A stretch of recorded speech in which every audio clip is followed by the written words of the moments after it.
Matapos ang parada kahapon, dito naman sa Signal TV, bumisita si Golden Boy Carlos Yulo. Para sa update, magbabalita live si Mobile Journal Denise Valdesancho. Denise, kumusta dyan?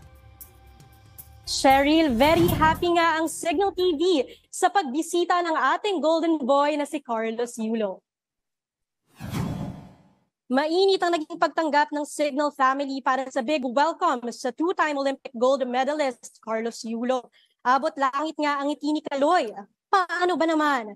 Red carpet ang sumalubong at isang "We are proud of you" tarpaulin ang sumalubong sa Golden Boy. Pasado 9:00 nang magprepara para sa big welcome na ito. Ngunit nagsimulang dumami ang mga nag-aabang na tao bandang 10:00 dahil sa pasabog na banda.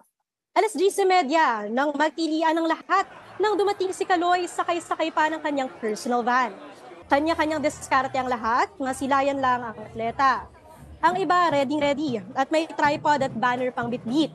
Kasamang dumating Kaloy, ang presidente ng Philippine Gymnastics Association, Cynthia Carrion. Agad siyang dinumog at sunod-sunod ang photo opportunity kasama ang Golden Boy. May exhibit rin na inihanda dito sa kabilang banda ng launch pad na dinudumog rin ng mga fans. May pasilip dito sa iba't ibang atletang Pinoy na naging bahagi ng Centennial Team ngayong Paris Olympics.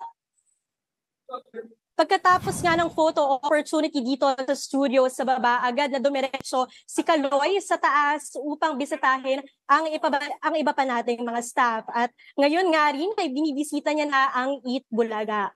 Maya-maya lang, bibigyan rin ng pagkakataon ni Kaloy na makapanayam ang ibang media. Cheryl? Maraming salamat, Denise Valdesancho.